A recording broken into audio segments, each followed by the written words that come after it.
Hello friend, नमस्ते, प्रणाम। मैं हूं आप सभी का दोस्त राइटर गुड्डू गोल्डन यादव और आज के इस वीडियो में, इस बेहतर एपिसोड में मैं आपको वो सारी चीजें सिखाने वाला हूं जो छोटी छोटी चीजें हैं। क्योंकि बड़ी चीजों पे अक्सर सबका ध्यान होता है, बट छोटी चीजों पे ध्यान किसी का नहीं होता है, जिसके वजह से आप सही प्रकार का गाना नहीं बना पाते हैं। तो अगर सही वे में आप राइटिंग करना चाहते हैं, मार्केट में अपना नाम बनाना चाहते हैं, वैल्यूएबल सॉन्ग्स लिखना चाहते हैं जिसका मार्केट में एक उच्चतम स्तर का कीमत हो, अच्छे पैसे आपको मिले, प्लस अच्छा पद प्राप्त कर पाए, अच्छा पहचान बना पाए, ये सारी अगर चीजें आपको चाहिए तो इस वीडियो को शुरू से अंत तक देखिएगा।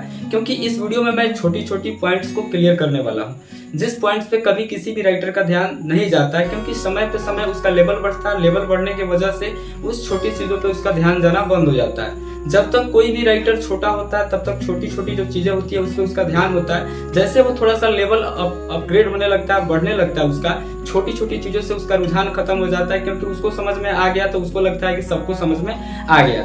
आज भी अगर मैं आपको बोलूं कि YouTube चैनल कैसे बनाते हैं तो आपको जानकारी आप बता दोगे कि इस तरीके से करेंगे, इस तरीके से बना लेंगे। लेकिन आपको पता है कि लाखों करोड़ों लोग अभी भी नहीं जानते हैं कि YouTube चैनल कैसे बनाई जाती है। सेम इसी प्रकार से आपको मुखड़ा के बारे में मालूम है, अंतरा के बारे में मालूम है, सब चीज आपको मालूम है। जरूरी नहीं है कि वो सब चीज सबको मालूम है। अगर सब चीज आपको मालूम भी है फिर भी नए नए अपडेट्स आ रहे हैं यूट्यूब पे। अपडेट्स के हिसाब से अगर आप नहीं ढलोगे, समय के हिसाब से खुद को चेंज नहीं करोगे तो फिर बेकार के बेकार पड़े रह जाओगे। तो समय के हिसाब से जो पैटर्न चेंज होता है उसी पैटर्न के आधारित मैं एक वीडियो बना रहा हूँ। इस वीडियो को समझिए। भाई साहब का सवाल है, एक भाई कमेंट किया बहुत प्यारा सा। इस कमेंट्स को, इस इंट्रो को देख लीजिए, इंट्रो के बाद वीडियो को फुल वॉच कीजिएगा। भाई का सवाल है कि पुराने धुन पर गाना कैसे लिखें, जो ओल्ड ट्रैक सॉन्ग होता है उस पे गाना कैसे लिखें। तो चलिए इस वीडियो को शुरू करते हैं बिना समय गंवाए। तो दोस्तों, आप सभी देख सकते हैं कि हम अपने कॉपी पर आ चुके हैं और इस पे आपको बहुत ही विस्तार से समझाते हैं। देखिए दोस्तों, कुछ लोग कहते हैं कि धुन पर गाना कैसे लिखें, कुछ लोग कहते हैं कि ओल्ड ट्रैक सॉन्ग कैसे लिखें, कुछ लोग कहते हैं कॉपी सॉन्ग कैसे लिखें, कुछ लोग कहते हैं ट्यून पर सॉन्ग कैसे लिखें। तो समझना ये है कि ये चारों जो है अलग है कि सेम है। इस वीडियो को शुरू से अंत तक देखिएगा।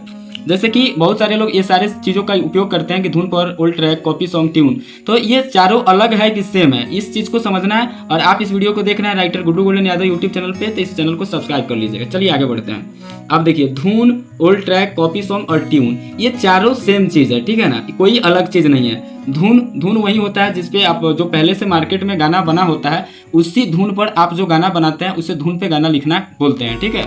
ये देखिए ओल्ड ट्रैक लिखा हुआ है। ओल्ड ट्रैक सॉन्ग कैसे लिखें, तो ओल्ड ट्रैक का मतलब क्या है कि जो ट्रैक ऑलरेडी पहले से बना हुआ है उसी पे आपको दूसरा गाना बनाना है, तैयार करना है। कॉपी सॉन्ग का मतलब भी सेम हुआ कि कॉपी करना है, उसी धुन पे कॉपी सॉन्ग बनाना है। ट्यून का मतलब भी धुन होता है, यानी कि चारों का मतलब ठीक बराबर है, सेम है, कोई इसमें चेंज नहीं है, चारों चीज सेम है। अब चलिए आगे बढ़िए। धुन पर गीत लिखने का प्रोसेस, ठीक है, इस प्रोसेस को समझिएगा। यहाँ पे मैंने कुछ पॉइंट दिया है, इस पॉइंट पे ध्यान दीजिएगा। धुन पर गीत लिखने का प्रोसेस, जिस धुन पर गीत को लिखना है उसे ध्यान से सुने और विस्तार से समझे। दोस्तों, शुरुआत में जब हम गाना लिखना स्टार्ट किए थे, अभी तो मेरा 8-9 साल के करीब हो गया, 2016 में स्टार्ट किए थे, 8-9 साल हो गया, ठीक ठाक लिख लेते हैं, मार्केट में अच्छी पकड़ मैंने बना ली है। तो शुरुआत में जब हम गाना लिखते थे तो हमको समझ में नहीं आता था कि पुराने धुन पर जो ओल्ड ट्रैक सॉन्ग है उसको कैसे लिखें। तो हम क्या करते थे उस टाइम में, जो चीज़ यहाँ पे मैंने लिखा है सेम, जिस धुन पर गीत को लिखना है उसे ध्यान से सुने और विस्तार से समझे।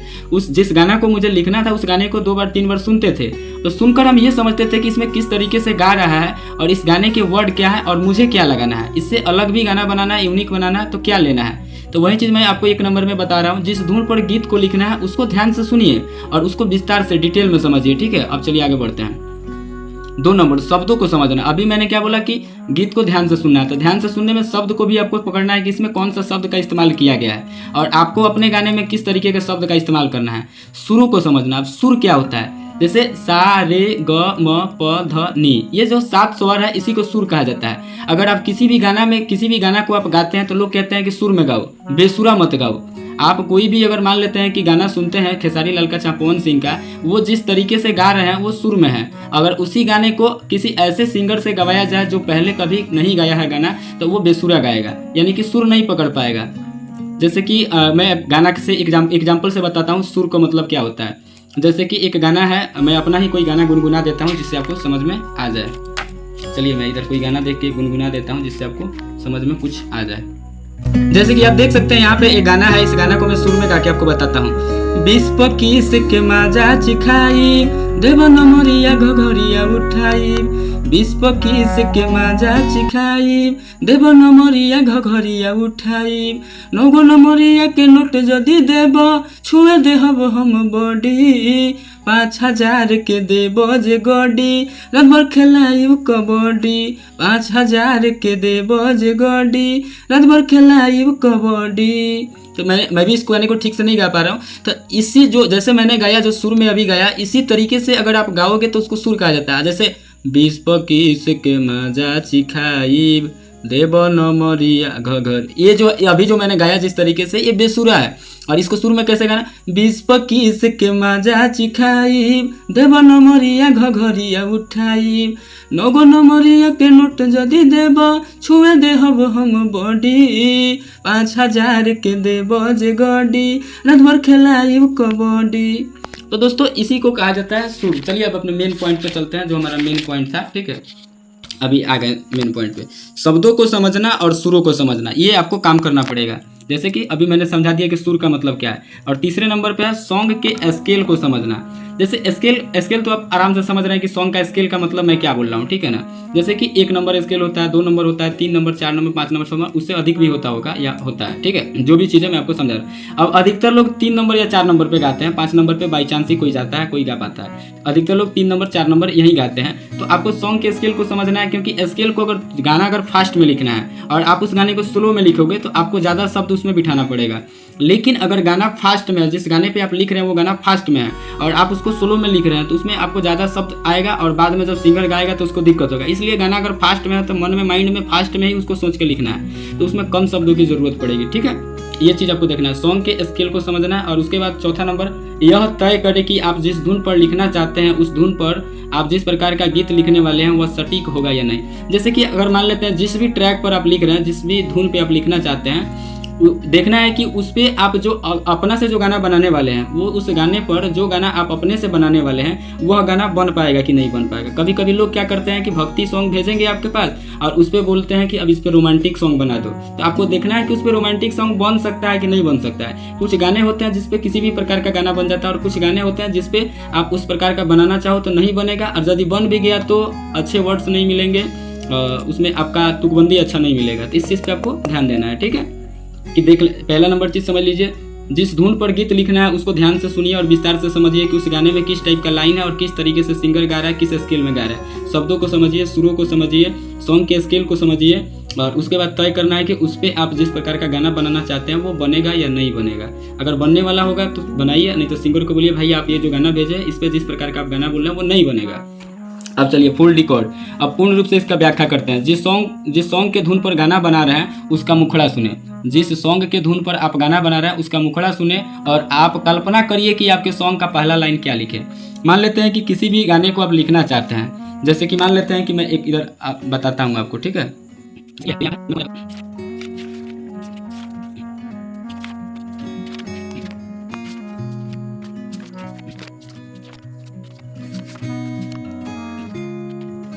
जैसे कि हम YouTube में इधर आ गए और YouTube में आने के बाद अब हमें जो सॉन्ग देखना है वो सॉन्ग खेसारी लाल यादव सॉन्ग आ गया। इधर कोई भी गाना लाल यादव सॉन्ग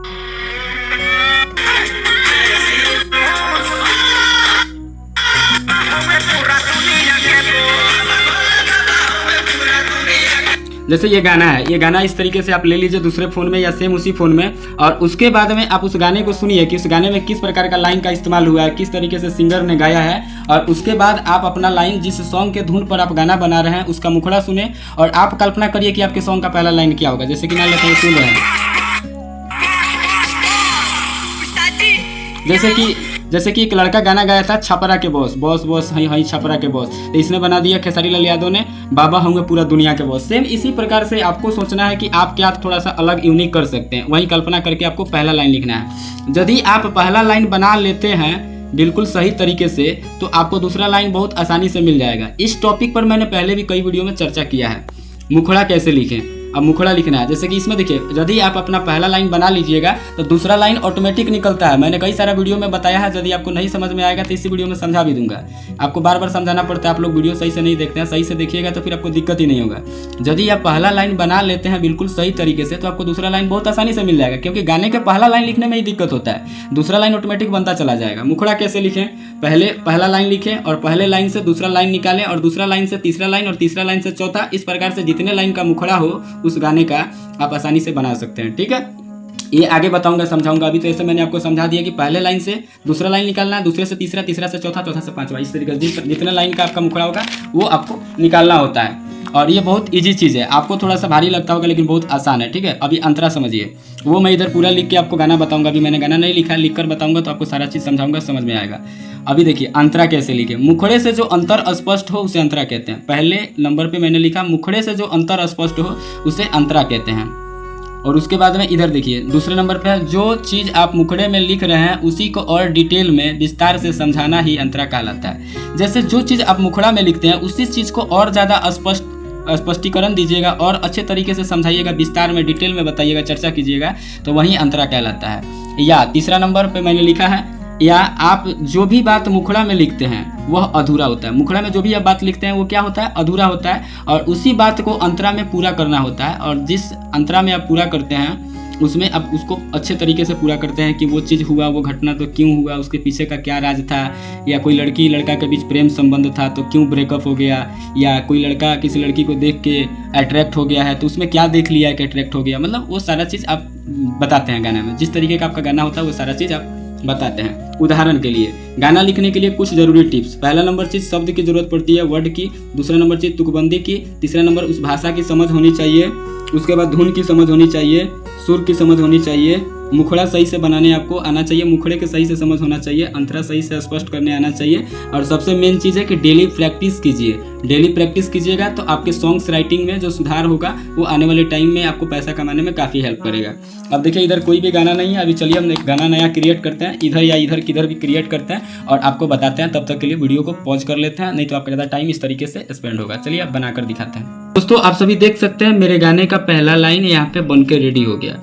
अब दोस्तों आपको बारीकी से यहाँ से समझना है कि नैहर में झूठ भइल बाटे जवानी, इस लाइन से हम दूसरा लाइन कैसे निकालेंगे, क्योंकि अभी मैंने आपको कहा था कि मुखड़े के पहले लाइन से दूसरा लाइन निकालना, दूसरे से तीसरा। तो अब आपको समझना है कि पहला लाइन अगर आपने ये लिखा है तो इससे दूसरा लाइन कैसे निकलेगा। तो दोस्तों इसी चीज़ को अब डिटेल में समझो। ये लाइन आपने एक लाइन बनाया तो नैहर में झूठ भइल बाटे जवानी, इस एक लाइन से क्या स्पष्ट हो रहा है, बहुत सारा चीज़ माइंड में चल रहा है, क्या पता आपके माइंड में चल रहा है कि नहीं चल रहा है। और जिस ट्रैक पे हम लिख रहे हैं देखिए कैसे लिखना है। ये ट्रैक का नाम, ट्रैक लिखिए और ट्रैक के बगल में जिस गाना पे आप बना रहे हैं उसका नाम दीजिए। इधर आप सिंगर का नाम दीजिए, इधर आप जो राइटर यानी कि अपना नाम दीजिए, और उसके बाद में इधर मुखड़ा देख के गाना लिखना स्टार्ट कीजिए। इसी प्रकार से गाना आपको लिखना है, ठीक, अपने कॉपी पे। अभी आपको बारीकी से समझाते हैं ठीक तरीके से ताकि समझ आए। नैहर में झूठ भइल बाटे जवानी, यानी कि यहाँ पे नैहर का बात आया और जवानी झूठ हुआ है, यानी कि उसका कोई प्रेम प्रसंग का मामला है। वो लड़की का अफेयर किसी लड़के के साथ में था और किसी लड़के ने उसके जवानी को झूठियाया है, ऐसा इसका लड़की का कहना है। और नैहर की बात है, नैहर में झूठ भइल बाटे जवानी, यानी कि वो ससुरा चली गई होगी तब किसी से कह रही है कि नैहर में झूठ भइल बाटे जवानी। अब जैसे कि नैहर में रह के अब वहीं पे तो किसी से नहीं कहेगी कि नैहर में झूठ भइल बाटे जवानी, तो हो सकता है कि वो ससुराल में चली गई हो और वहाँ से जाके ऐसा बोल रही हो, क्योंकि गाना तो काल्पनिक होता है, आपको कल्पना करना होता है। और हमने कहा भी है कि आपको कल्पना में खोना है। शुरुआत में आप वीडियो थोड़ा सा पीछे करके देखिएगा तो समझ में आएगा, मैंने बोला कि कल्पना करना है। तो नैहर में झूठ भइल बाटे जवानी, तो नैहर में जवानी झूठ हुआ है, तो ये कहाँ की बात हो रही है और क्यों हुआ है, किस लिए हुआ है, कब हुआ है, किस स्थान पे हुआ है, वो सारी चीज़ें आप आगे लेके बढ़ सकते हो। तो दूसरा लाइन हो जाएगा नैहर में झूठ भइल बाटे जवानी, थोड़ा स्टॉप करके लिखते हैं। तो दोस्तों इसका दूसरा लाइन क्या निकल के आया, देखिए नैहर में झूठ भइल बाटे जवानी। तो नैहर में जवानी झूठ करने के पीछे का क्या रीज़न था, या किसने झूठियाया, और नैहर में हुआ तो अभी फिलहाल ये कहाँ पे है और किस संदर्भ में, किस विषय में ये चर्चा कर रही है। तो नैहर में झूठ भइल बाटे जवानी, तो हो सकता है ससुरा में गई होगी और वहाँ से नैहर की बात किसी को बता रही होगी। जैसे कि अगर हम किसी से बोलते हैं कि नैहर में जूठ भइल बाटे जवानी, यानी कि अभी फिलहाल हम ससुराल में हो सकते हैं, कल्पना करना है तो हमने कल्पना किया, नैहर में जूठ भइल बाटे जवानी, ससुरा में भतार हमर जान गई। अब जैसे कि इस गाना में क्या था, हाथों में मेहंदी मांगे से नूर बर्बादी का जरवा हो गईले। ये हम लोग बचपन में जब छोटा थोड़ा सा हम लोग का उम्र था उस समय में ये गाना हम लोग सुना करते थे, उस समय का ये पुराना गाना है। हाथों में मेहंदी मांगे से नूर बर्बादी का जरवा हो गईले। तो इसको मैंने कैसे लिखा, नैहर में जूठ भइल बाटे जवानी। अभी थोड़ा नीलकमल भी गाया है ना डीजे अलाउंसर के, इस टाइप का कोई गाना जाके सुनिएगा तो आपको मिल जाएगा। नैहर में जूठ भइल बाटे जवानी, नैहर में जूठ भइल बाटे जवानी, ससुरा में भतार हमर जान गइल, ससुरा में भतार हमर जान गइल। इस टाइप से हुआ, ठीक है। अभी चलिए इसके आगे का लाइन निकालते हैं। नैहर में जूठ भइल बाटे जवानी, तो आखिर जवानी झूठ कैसे हुआ, या झूठ हुआ है तो किससे डर लग रहा है, या किसी को बता रही है खुल के तो किससे बता रही है, या नैहर में जवानी झूठ हुआ है तो किस समय में हुआ है, कैसे हुआ है, और ये क्या संदेश एक लाइन से देना चाहती है, वो थोड़ा सा माइंड करके आपको इधर लिखना होता है। अगर ये 1 से 2 लाइन निकाल लेते हैं तो इसके बाद में पूरा गाना आपका आराम से बन जाएगा। 2 लाइन अब निकल गया, चलिए तीसरा लाइन कैसे निकलेगा। तो तीसरा लाइन पहले लिखते हैं और फिर आपको बताते हैं। अब देखिए तीसरा लाइन क्या निकल के आया, भइल दर्द नहीं मरद चिहाइल। अब यहाँ पे देखिए, नैहर में जूठ भइल बाटे जवानी, तो नैहर में जवानी जूठ हुआ है तो ये ससुरा गई होगी तभी तो किसी से कह रही होगी ना, या किसी से बता रही है, अपने सखी से, चाहे अपने बहन से, चाहे अपने किसी गांव के जो यार होगा, दोस्त होगा, उससे, मतलब इसका जो भी चक्कर चल रहा होगा जिसके साथ, उससे।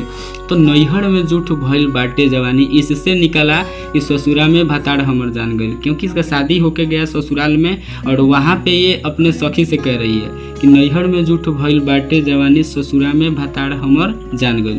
तो अब दूसरे लाइन से तीसरा लाइन कैसे निकलेगा कि ससुरा में उसका भतार जो है किस तरीके से जान गया कि उसका जवानी नैहर में जुट हुआ है। क्या उसके पास कोई मशीन है, या कोई ऐसा वैज्ञानिक है, या कोई तांत्रिक है कि जान गया। कुछ तो बात होगी ना जिससे जाना होगा।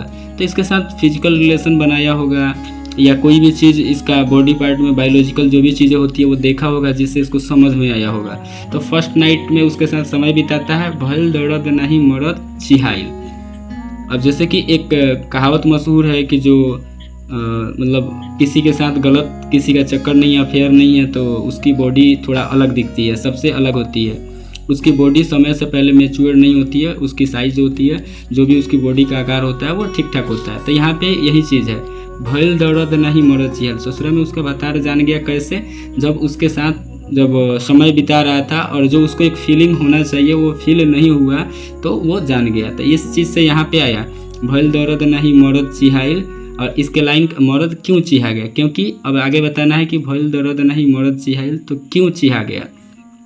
करतूत सारा हमर पहचान गया, यानी कि उसका करतूत सारा पहचान गया होगा कि भाई बहुत खेलल है। तो यहाँ पे लिखेंगे करतूत सारा पहचान गई। तो हमने लिख दिया करतूत सारा हमर पहचान गई। अब चलिए इसको पूरा हम डिकोड करते हैं शुरू से अंत तक। नैहर में जूठ भइल बाटे जवानी, नैहर में जूठ भइल बाटे जवानी, ससुरा में भतार हमर जान गइल, ससुरा में भतार हमर जान गइल। भइल दर्द नहीं मरद चिहाइल, भइल दर्द नहीं मरद चिहाइल, करतूत सारा हमर पहचान गइल। और फिर इसका जो लास्ट लाइन है वो वाला आ जाएगा, ये वाला, ठीक है, ये वाला चीज़ यहाँ पे आके जुट जाएगा, ठीक है। अभी इसको लाके हम जोड़ देते हैं। देखिए इसको गा के बताते हैं। नैहर में जूठ भइल बाटे जवानी, नैहर में जूठ भइल बाटे जवानी, ससुरा में भतार हमर जान गइल, ससुरा में भतार हमर जान गइल। भइल दर्द नहीं मरद चिहाइल, भइल दर्द नहीं मरद चिहाइल, करतूत सारा हमर पहचान गइल, ससुरा में भतार हमर जान गइल। अब ये वाला लाइन जो है यहाँ पे, ये मेन लाइन है, यहाँ पे आ जाएगा। अभी चलिए उम्मीद करते हैं कि ये सारा चीज़ आपको समझ में आ गया होगा कि पहले लाइन से दूसरा कैसे निकला, दूसरा से तीसरा, तीसरा से चौथा कैसे निकला। और इसका अंतरा वाला वीडियो चाहते हैं तो इसी में इधर जगह खाली है, अगर आप बोलेंगे तो इसके आगे बढ़ाकर मैं स्टेप और आपको अंतरा वाला वीडियो बनाकर दे दूंगा। यदि आपको चाहिए तो कमेंट करके बताइए। चलिए इस वीडियो में इतना ही, फिर मिलते हैं नेक्स्ट वीडियो में। बाकी इन सब सारी चीज़ों को जो मैंने इधर बताया था, समझाया था, काफ़ी मेहनत लगा है। आप इस वीडियो को लाइक कर दीजिएगा, नेक्स्ट वीडियो का वेट कीजिए, ठीक है। Thank you so much.